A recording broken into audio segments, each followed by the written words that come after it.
What's up, YouTube viewers? Luke here, bringing you guys another walk around. Now, I have to admit right off the bat that by this point in the season, end of season, I kind of get a little burned out sometimes. I've talked a lot about snowmobiles. I've used up a lot of my great ideas developed over the off season, things I want to say, and it can get a little hard to come up with cool, unique ideas. Today is not like that at all. Today I have lots to say because I am here with the new Taiga Atlas electric snowmobile. Now, this is a pre-production prototype. This is not a production unit, so there are some things about this vehicle that will be changed or will be different when it comes to market. However, the most important part about this snowmobile is that it is coming to market. This isn't a concept. This isn't a maybe. It's like, look what we built. It's pretty neat. This is just a pre-production prototype, sorting things out for the full production unit. So that's why I'm super excited. What are we going to talk about here? We need to talk about everything because this sled is completely new. I guess the first thing to say is that this is not a production snowmobile, another manufacturer's sled, or using other manufacturers' parts with Taiga bodywork on it and the Taiga power system. That's not what this is. This is in-house designed by Taiga, front to back, up to down, everything. So even the front suspension, the skid frame, you name it, it's all Taiga. And I think that's really, really interesting because just like with all other vehicles that have electric power, the ones that are designed from the ground up to be electric, designed around the electric power system, those are the ones that work. The vehicles that are just converted gas vehicles, they're always the ones that are disappointing. So Taiga did this right. They built it from the ground up, and it's because they get electric powered vehicles. They understand electric powered recreational vehicles. We did, our stories on the Orca this past summer, and it was proof right there that they understood what the customer wants. So let's talk more about what this thing is, what it's built from, what is it all about. So we got a double A-arm front end up here. You can see Elka shocks. This is the way the vehicle will come. These are Elka Stage 5s, in our opinion, among the very, very, very best shocks in the industry right now. So that's a super premium feature, and it's going to give you tons of adjustability for front and rear suspension. They're on all 4 points on this sled. So Elka Stage 5 piggyback shocks front and both places in the rear. You've got a standard, obviously, slide rail suspension. That's what works on snowmobiles. This one is uncoupled. It does allow the vehicle to wheelie. It's pretty fun. It can ride really well. Right now this one's a little bit stiff, but that's just because it's pre-pro, and there'll be some tuning on this one done later, and the production units will be very smooth. Again, their own tunnel. This is all Taiga design stuff. So the tunnel itself has got a heat exchanger in the top of it, and that is a very unique system. That system both cools and heats the battery and the drive system when it needs to be. So if it's really cold out before you ride or while you're riding, this system can heat the battery and drive system and make it run efficiently, because as we all know, batteries that are freezing cold don't work very well. These guys understood that. They're from Quebec, Canada. They got cold weather. They understand that. And so they developed a system that would do that. But this system can also cool the battery and the drive system if it gets too hot. So it's a multi-purpose system, their own design. Maybe one of the secrets behind why this works so well, but that's why you see a heat exchanger here. Some people might be confused by that. This is the battery in here where the gas tank normally would be on a snowmobile. You've got a battery that goes from about here to back here. It's a very large battery, obviously it needs to be, but it's extremely well integrated into the vehicle. If you don't know what this is, it's kind of something you won't notice. It has a very integrated look in the back here. There's some mounting points here for a 2-up seat on the other version, or some other stuff, whether that's production, I don't know, but there's a lot of options here, and this just looks slick. I mean, give me a break. It's carbon fiber. Who doesn't love carbon fiber? Why do we not see more carbon fiber on snowmobiles today?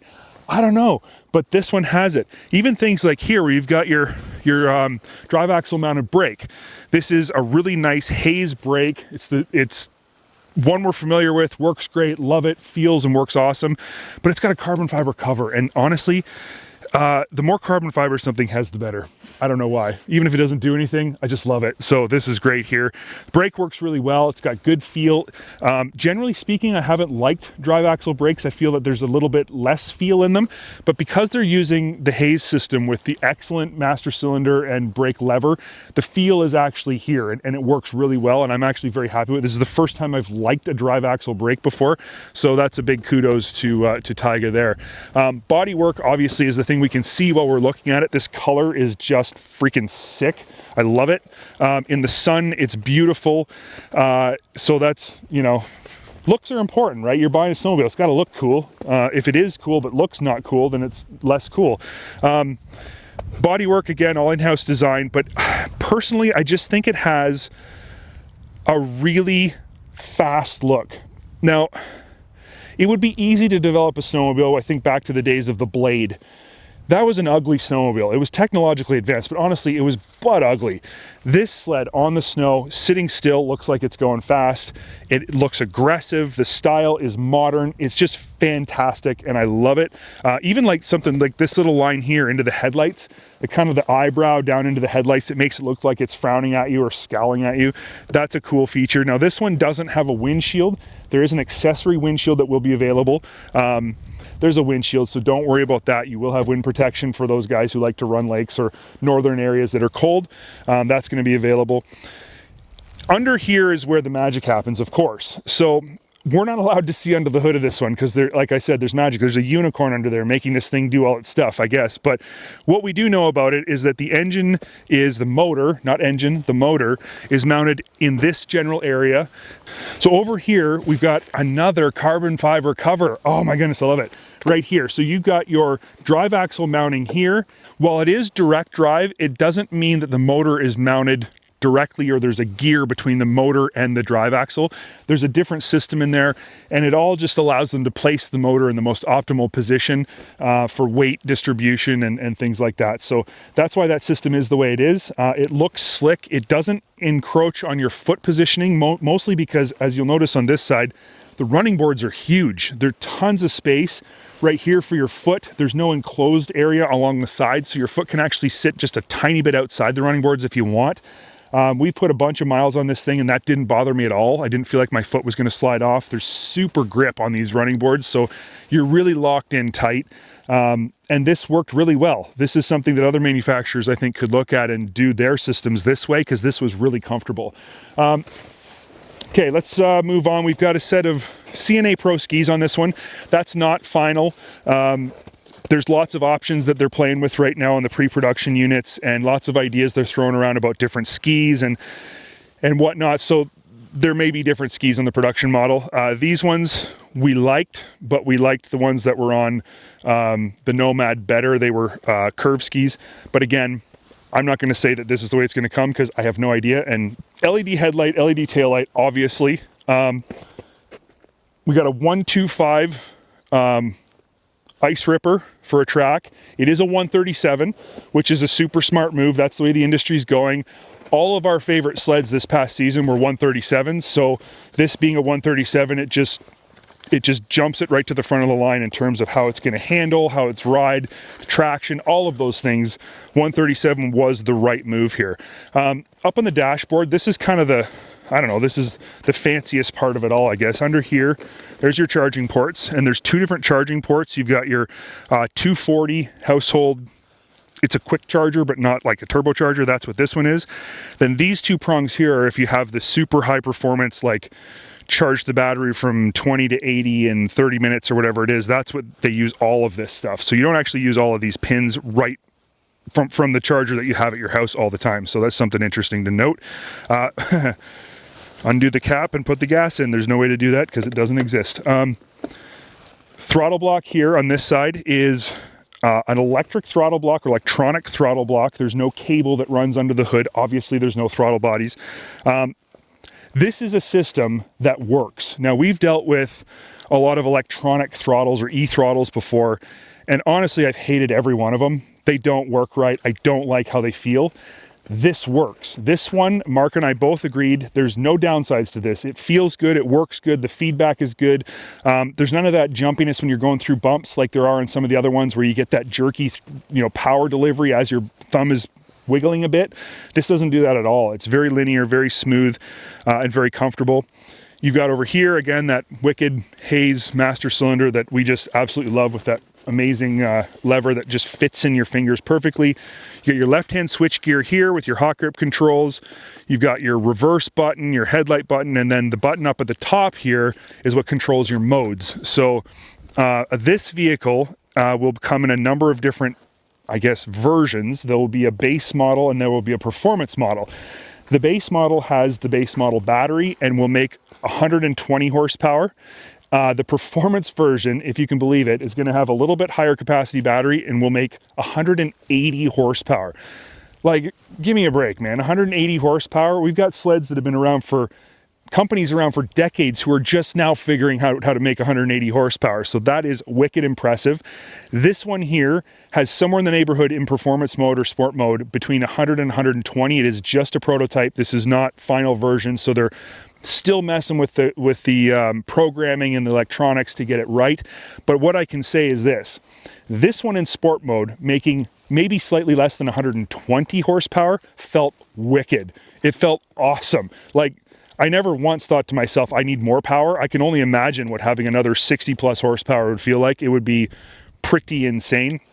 This also has 3 drive modes, or 3 power modes, I guess.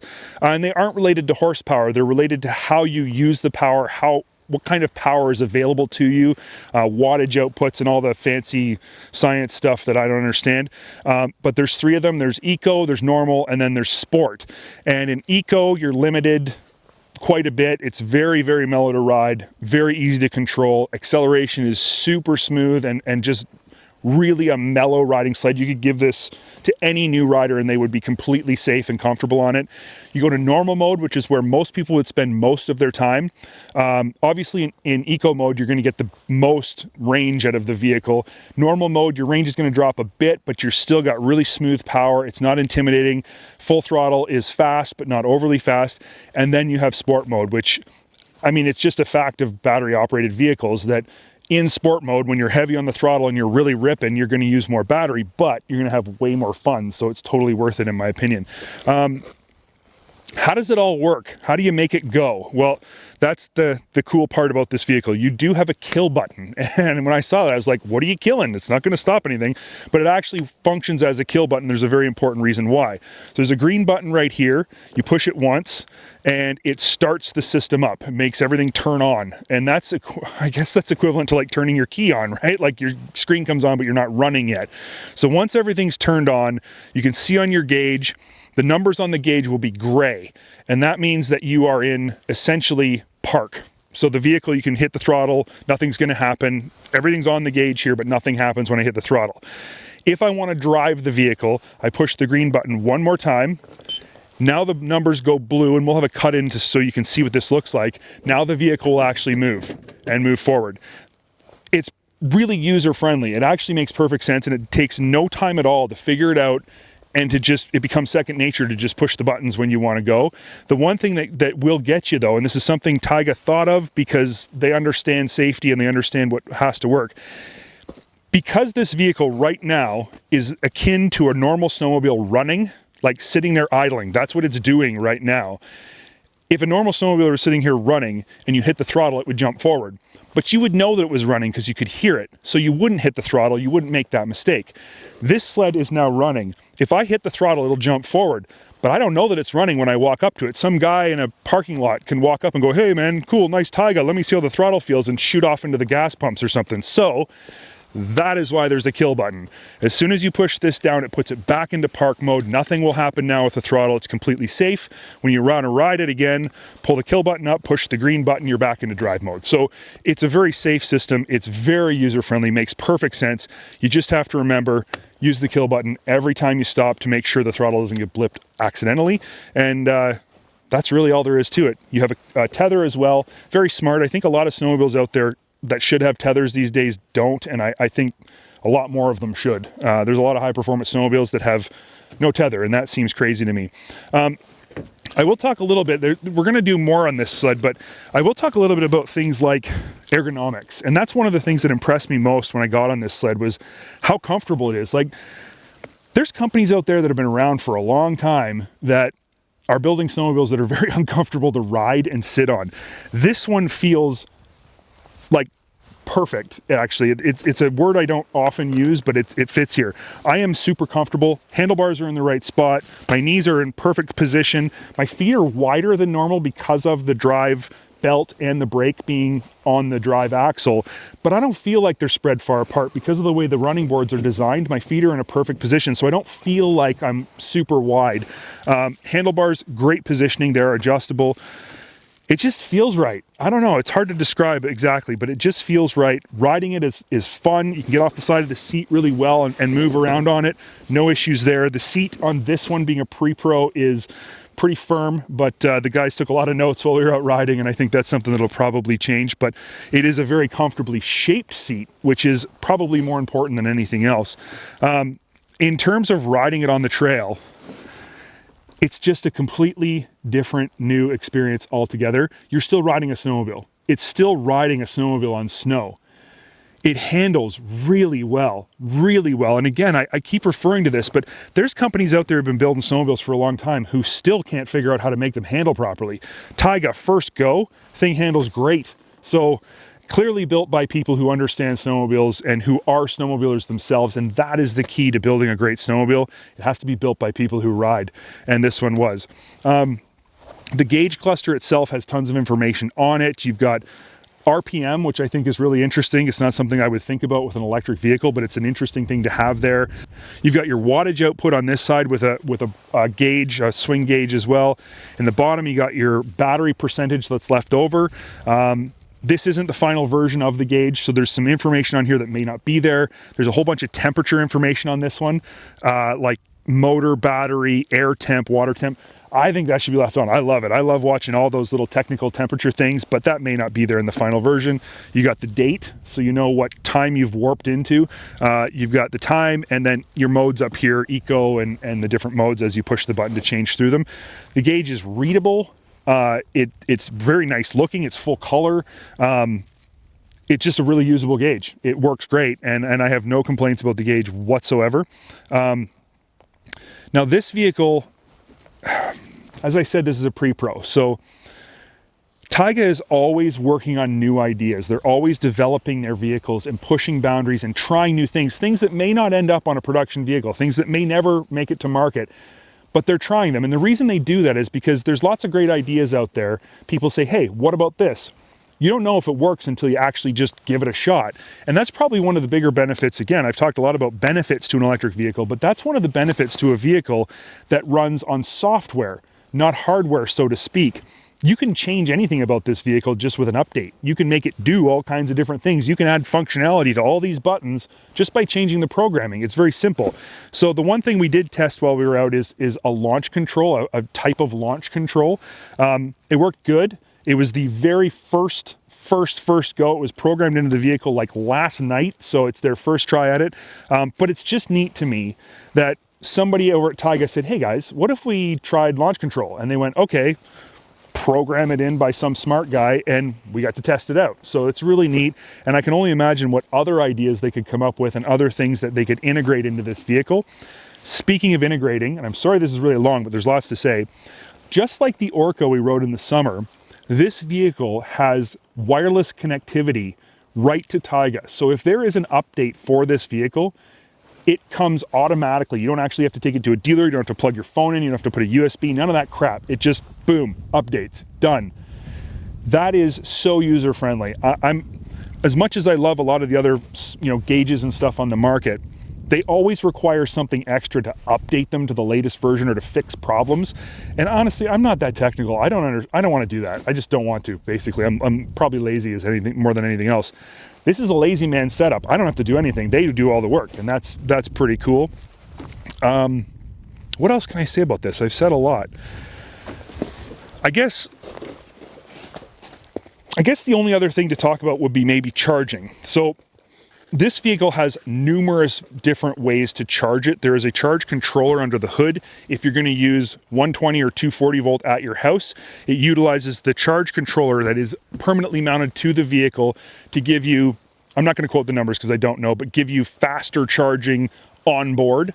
Then if you want to use the supercharger, super fast turbo, whatever charger it's called, and charge it like in 30 minutes or an hour, you have another unit that will be need to be mounted on your home or at your home, and it would just blast the battery full and, you know, come in for lunch, and when you leave lunch, you're ready to ride again. So that's another piece of technology that is situated under the hood here that you don't think about when you think about electric powered vehicles. It's just, oh, motor, battery, throttle, go for it. There's more to it than that. It's actually very complex and takes a lot of work to fit everything in, which brings me back to my original point that this vehicle was designed to be electric. So all things like the motor, the battery, the charge controller, all the different systems that are involved, the cooling system, they were all there from the beginning, and the vehicle was built around them. That's why it works. And I think that in the future, if we do ever see people try different electric snowmobiles, probably most of them are going to start with a current snowmobile. That would be my guess, is that they'll start with a sled chassis that's already there, and it can't be as good as this is. It just can't. So kudos to Taiga big time for building this vehicle, the Atlas. It's a performance sled. That's what it's for. It feels fun. It feels fast. It's exciting to ride. It offers a completely different riding experience when you take off and there's zero sound. When they backed it out of the trailer, when they showed up, it comes creeping out of the trailer. I was like, something is not right about this picture. It's just so unique. I said this about the Orca though, and I think this might be the most important point of all. Of all the things I've said, this might be the most important point. The usage scenario of a vehicle, that's what's important. How do people use vehicles? How do people use a watercraft? What is the usage scenario of a watercraft? What is the usage scenario of a snowmobile? How do people use it? How do they ride it? If an electric vehicle can't fit into that usage scenario and can't give the customer that experience, it's not a valid vehicle. That's my opinion. That may not be everyone's opinion. In the summer, we tested the Orca, and I came away 100% that vehicle gave you an even better usage, I guess, scenario or whatever, fit even better into the way a person uses a watercraft than some gas-powered watercrafts do. It actually made more sense in a lot of cases. When we first got on this, Mark said this too, I'm going to say it as well, I didn't have high expectations. I couldn't figure out how an electric power system would fit into the usage scenario of a snowmobile. I can say this for sure, this works. This works on the snow, this works, it's fun, it feels like a snowmobile, it gives you that same thrill. It just has a bunch of extra in it that gas-powered snowmobiles don't have. Actually, it has an extra not in it. It has less in it, but it has more. Anyway, that's my overview of this vehicle, guys. I hope you guys enjoyed it. I hope it answered a few of your questions. If you have more, post them in the comments and I'll do my best to get you answers as best I can. I hope you guys liked this video. If you did, make sure you click that like button. That means a lot to us. Leave a comment. We always try and read your comments. I try and comment as much back, as long as they're not nasty comments, in which case, don't do that. But also, we're updating content like almost every day, weekly for sure. So if you haven't subscribed to the SnowTrax channel yet, make sure you do that so that you can get notified every time we upload something new, something awesome like this. You won't miss out on one of them. Thanks for watching. Stay tuned for the next one.